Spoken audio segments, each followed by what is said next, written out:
స్తోత్రాలు. మరి ఈ వీడియో చూస్తున్న మీ అందరికి కూడా మరి యేసు ప్రభు నామములో నా హృదయపూర్వకమైన వందనాలు. నిన్న పరిశుద్ధ దినం గుంటూరులో బయలుదేరి రాజమండ్రి వచ్చి హోసన్న మందిరం కాడ సేవకుల్ని మరి కలిసి అక్కగారిని రాత్రి ఆ హోసన్న మందిరంలో ఉండి అక్కడి నుంచి మరలా ఈరోజు మార్నింగ్ ప్రార్థన చేసుకొని హోసన్న మందిరం రాజమండ్రిలో అక్కడి నుంచి మరలా అల్లూరు సీతారామరాజు జిల్లాలో ఉన్న మారేడుపల్లి ఫారెస్ట్ ఏరియాలో ఉన్న అల్లూరు వాటర్ ఫాల్స్ దగ్గరికి ఈరోజు దేవుడు క్షేమంగా దేవుడు తీసుకొచ్చాడు. కాబట్టి ఈ వాటర్ ఫాల్స్ చూస్తానికి మరి దేవుడు సృష్టి ఇక్కడ చూసినట్లయితే ఈ ఫారెస్ట్లో చాలా అందంగా ఉంది, చాలా ఆహ్లాదకరంగా కూడా ఉంది. ఇక్కడికి రావటానికి మరి ఇక్కడ ఈ ప్రాంతంలో మరి మారేడుపల్లిలో ఈరోజు ఈవినింగ్ మీటింగ్ ఉంది. మీటింగ్ చూసుకునే దానికి ముందు దానికి ఒక 100 కిలోమీటర్ల దూరంలో మరి కొల్లూరు వాటర్ ఫాల్స్ ఉందని చెప్పినప్పుడు ఈ వాటర్ ఫాల్స్ కాడికి వెళ్ళి చూద్దాం అనిపించినప్పుడు ఇక్కడికి వచ్చినప్పుడు చాలా చూస్తానికి చాలా బాగుంది. దేవుడి సృష్టి ఇది చూడదగినది. ఇది మరి అదేవిధంగా కీర్తన గ్రంథంలో ఒక మాట రాయబడి ఉంటుంది. పరిశుద్ధ గ్రంథంలో కీర్తన గ్రంథంలో యెహోవా కీర్తన గ్రంథం 1వ అధ్యాయము మనం చూసినట్లయితే 2వ వచనంలో యెహోవా ధర్మశాస్త్రమునందు ఆనందించుచు స్పష్టంగా ఏమి రాశాడంటే దివారాత్రులు దాన్ని ధ్యానించేవాడు ధన్యుడు అన్నాడు. అంటే దేవుని వాక్యాన్ని ఎవరైతే ధ్యానిస్తారో కుటుంబాలు కానీ వారు కానీ వారి పిల్లలు కానీ తరం వెనక తరం దేవుడు ఆశీర్వదించడానికి సిద్ధంగా ఉన్నాడు. అయితే ఇక్కడ రాయబడిన మాట ఏంటంటే మరొక విషయం దాని కింద దివారాత్రులు దాన్ని ధ్యానించేవాడు ధన్యుడు అన్నాడు. అంటే ధర్మశాస్త్రాన్ని ధ్యానించే వాళ్ళు ధన్యుడు అనిపించుకునే దానికి కారణం ఏంటంటే ఒక చిన్న విషయం చెప్పాలని నేను మనవి చేస్తున్నాను. మా అమ్మగారు యేసు ప్రభువును నమ్ముకున్న కానించి ప్రతిరోజు మార్నింగ్ ప్రార్థన చేస్తుంది, ఆ తర్వాత బైబిల్ చదివిద్ది, ఆ తర్వాత కొంతమంది భక్తులు పుస్తకాలు చదువుతూ ఉండేది. మాతో అప్పుడప్పుడు చెప్తా ఉండేది, అయ్యా యేసు ప్రభు చాలా గొప్ప దేవుడు, యేసు ప్రభు పాపాలు క్షమిస్తాడనేది గత 40 years బ్యాక్ చెప్పేది. అప్పటి కాలంలో మేము నమ్మేవాళ్ళం కాదు. గత 25 years క్రితం మరి దేవుణ్ణి విశ్వసించాం. ఈరోజు దేవుడు మమ్మల్ని నమ్మి సేవ అప్పగించాడు. ఆ సేవలు మమ్మల్ని వాడుకుంటున్న విధానాన్ని బట్టి మేము ఎంతగానో స్తుతిస్తున్నాం. మా తల్లిగారు ఎవరినైతే యేసు ప్రభుని విశ్వసించి ఆయన మార్గంలో స్థిరంగా నిలిచి ఉందో మీకు ఒక చిన్న విషయం చెప్పాలని నేను ఆశపడుతున్నాను.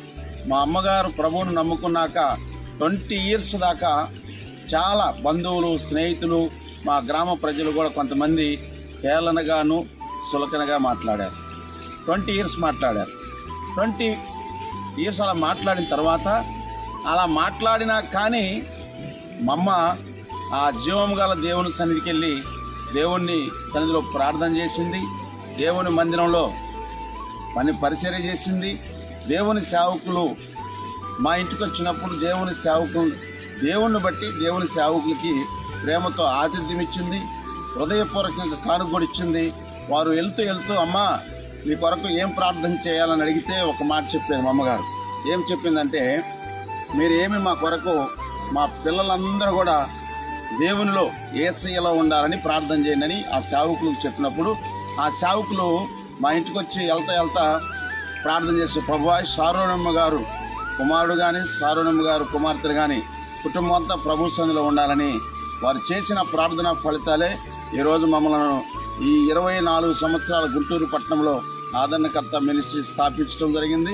ప్రతి సంవత్సరం ఉద్యోగ మహాసభలు మిర్చి యార్డ్ గేటు మరి ఆపోజిట్లో మందిరం ఉంది. ఆ తర్వాత రెడ్డి కాలేజీ ఆపోజిట్ పొలంలో 12 ఎకరాల గ్రౌండ్లో ప్రతి సంవత్సరం మీటింగ్లు ఏర్పాటు చేయడం జరిగింది. దేవుడు ఘనంగా మరి అదే కాకుండా ఈ మినిస్ట్రీ ఒక 20-22 సంఘాల దాకా కూడా పరిచర్యను దేవుడు అప్పగించాడు. అందుకే నమ్మకంగా మేము కూడా చేస్తున్నాం. ఆ తర్వాత మరొక మాట ఏమైనా రాయబడింది ఏంటంటే అతడు నీటి కాలువ ఎరున నాటబడినదై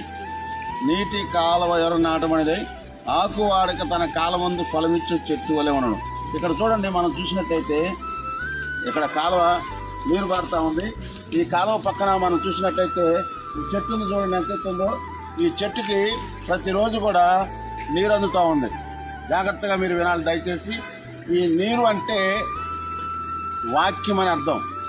ఈ చెట్టు మడిచి, ఆ చెట్టు నీరు అంటే వాక్యం. ఆ వాక్యాన్ని ఈ చెట్టు మనిషిగా ఆత్మీయంగా నీరు తీసుకుంటుంది. దాన్ని బట్టి చెట్టు చూడండి ఎంత ఎదిగిందో, చాలా చూస్తానికి అందంగా ఉంది.